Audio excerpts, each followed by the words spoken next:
Hello everyone, this is Dipanjali and I welcome you all on my YouTube channel Study Time India। बच्चों, अब तक हम gravitation chapter में हम लोगों ने पढ़ा है कि इस यूनिवर्स में जितनी भी बॉडीज़ हैं सब एक दूसरे पर फोर्स लगा रही हैं। अगर हम अपनी अर्थ की बात करें तो अर्थ पर जितनी बॉडीज़ हैं सब पर फोर्स लगा रही है अर्थ, उन्हें अपने सेंटर की तरफ अट्रैक्ट कर रही है। यहाँ तक कि जो मून है वो भी अर्थ को रिवॉल्व करता है बिकॉज ऑफ अर्थ ग्रेविटी। ठीक है, अब जब भी हम कोई चीज़ ऊपर फेंकते हैं तो वो अर्थ की तरफ आकर गिरती है। भाई अर्थ ने उस पर फोर्स अप्लाई किया है। मून के साथ ऐसा क्यों नहीं होता? मून रिवॉल्व तो कर रहा है, ठीक है, अर्थ की ग्रेविटी के कांटेक्ट में आकर ही रिवॉल्व कर रहा है, लेकिन वो गिर क्यों नहीं जा रहा है अर्थ पर? या फिर जितने प्लैनेट्स हैं वो सन पे कोलैप्स क्यों नहीं हो जाते? क्योंकि सन का चक्कर लगा रहे हैं, सन उन पर ग्रेविटेशनल फोर्स लगा रहे हैं, तो ऐसा क्यों नहीं होता कि वो आपस में टकराएं? ठीक है, तो इसका आंसर हम लोग आज देंगे विद एन एग्जाम्पल। ठीक है, एग्जाम्पल में करना क्या है, हम लोगों को ग्राउंड पे खड़े होना है और अपने हाथ में एक बॉल को रखना है। ठीक है, और हमने उसे इस तरह से हॉरिजॉन्टल वे में फेंक दिया। क्या होगा यहाँ पर बॉल के साथ फेंकने के बाद? वो धीरे धीरे भाई अपनी स्पीड उसकी कम होती चली जाएगी और ऐसे ग्राउंड पर आकर कर्व बनाते हुए गिर जाएगी। ठीक है, अब बॉल के साथ यहाँ हुआ क्या था? स्पीड क्यों कम हुई? क्योंकि यहाँ पर एयर है, एयर ने उसको रेजिस्ट किया जिसकी वजह से उसकी स्पीड स्लो हुई और प्लस ग्रेविटी उसको नीचे की तरफ खींच रही है, तभी वो कर्व बनाते हुए ऐसे गिर गई। ठीक है, अब यही वाला जो फिनोमेना है, यही वाला जो एक्सपेरिमेंट है हम लोगों को करना है, लेकिन अर्थ की एक बहुत ऊंची सी बिल्डिंग पर खड़े होकर। ठीक है, अर्थ की बिल्डिंग पर खड़े होकर एक मशीन ले लेंगे हाथ में, उससे अगर हम अपनी बॉल को ड्रॉप करेंगे तो भी वही आगे की तरफ जाएगी थोड़ी दूर, लेकिन जो एयर है उसको रेजिस्ट करेगी और उसकी जो स्पीड है वो कम होती चली जाएगी और वो ऐसे आकर अर्थ की सरफेस पर गिर जाएगी।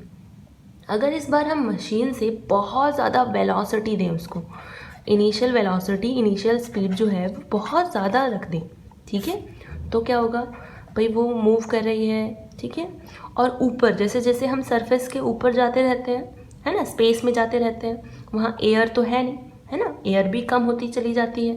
भाई यहाँ ग्राउंड के पास तो हैवी गैसेस वगैरह हैं, डस्ट पार्टिकल्स वगैरह हैं, लेकिन ऊपर ऐसा कुछ नहीं है। रेजिस्ट करने के लिए, रोकने के लिए जो एयर है वो इतनी नहीं है। ठीक है, तो क्या होगा? वो मूव कर रही है, स्पीड हमने बहुत ज़्यादा दी है उसको, और ये तलाश कर रही है ग्राउंड की सरफेस, ताकि इसको सरफेस मिल जाए, ग्राउंड मिल जाए, ताकि वो ड्रॉप हो सके। लेकिन ऐसा नहीं है ना, स्पीड हमने बहुत ज़्यादा दे रखी है उसको और एयर है नहीं जो उस स्पीड को कम कर सके, तो इसलिए वो इसी तरह से एक ऑर्बिट बनाते हुए पाथ में मूव करती रहती है।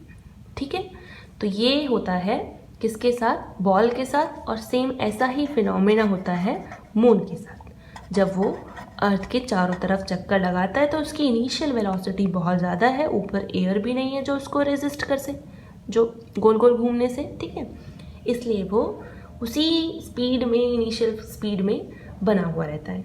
इसे हम लोग एक और एग्जाम्पल से समझ सकते हैं। जैसे हमारे पास ये थ्रेड है और हमने यहाँ पर इसे पेज को बांध दिया कॉर्नर पे, और इसको हम जब मूव कराएंगे, ठीक है, तो मोशन कैसे हो रहा है? गोल गोल गोल गोल। ठीक है, सेंटर सर्कुलर मोशन शो कर रहे हैं यहाँ। अब ये जो कोई भी चीज़ जब मूव करती है, कब मूव करती है? जब उस पर हमने फोर्स लगाया हो। तो इसका मतलब हमारा हैंड यहाँ इस थ्रेड पर फोर्स लगा रहा है, जिसकी वजह से वो गोल गोल घूम रहा है। तो ये जो फोर्स होता है ना, जो किसी भी बॉडी को सेंटर सर्कुलर मोशन करने पर मजबूर कर दे, उस फोर्स को हम लोग कहते हैं सेंट्रीपीटल फोर्स।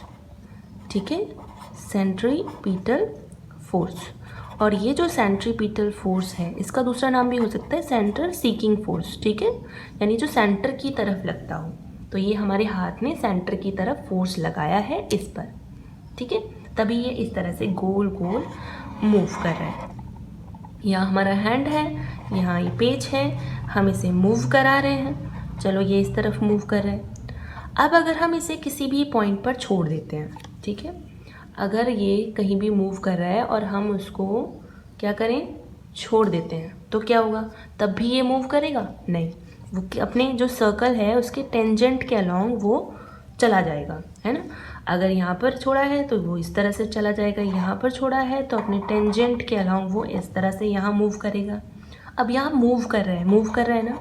कब मूव करेगी कोई भी चीज़? जब उस पर फोर्स लगेगा। बाहर की तरफ भी कोई फोर्स लग रहा होगा, तो जो बाहर की तरफ फोर्स लगता है उसको सेंट्रीफ्यूगल फोर्स कहते हैं। तो अभी जब हम उसे मूव करा रहे थे ना, उस पर दो फोर्स काम कर रहे थे, सेंट्रीपिटल अंदर की तरफ जो हमारा हैंड लगा रहा था, और सेंट्रीफ्यूगल बाहर की तरफ, ठीक है, बाहर की तरफ मूव करेगा। अब ये दोनों फोर्स बराबर कब थे?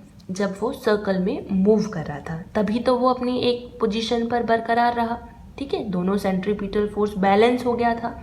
बैलेंस फोर्स है तो बरकरार रहेगा। जैसे आपने प्रीवियसली पढ़ा होगा बैलेंस और अनबैलेंस फोर्स के बारे में।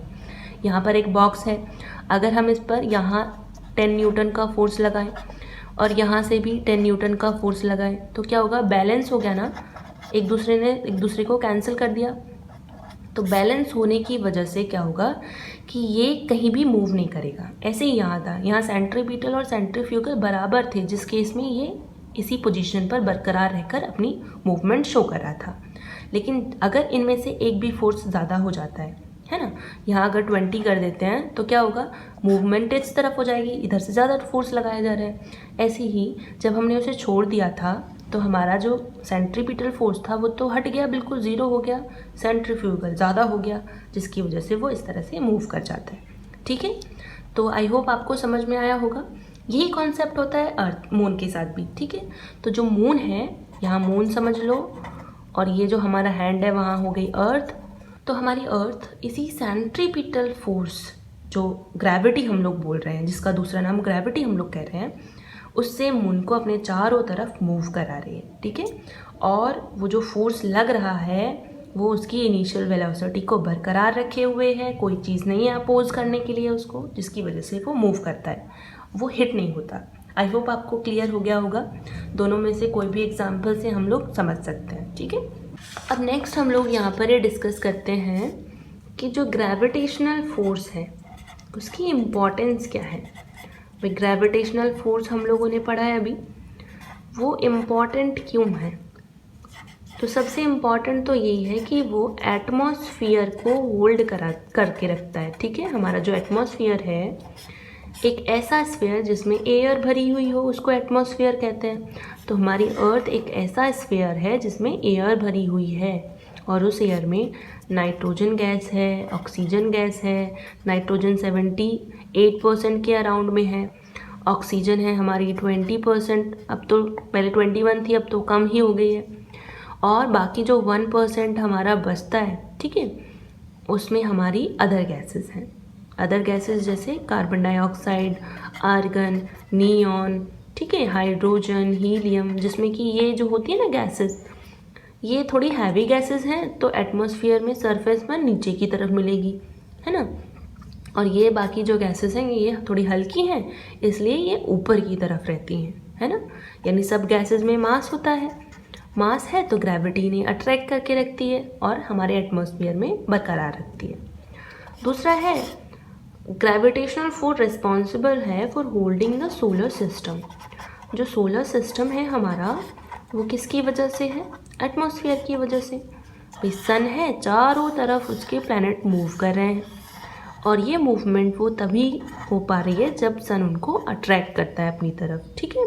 तो सोलर सिस्टम पूरा बना हुआ है।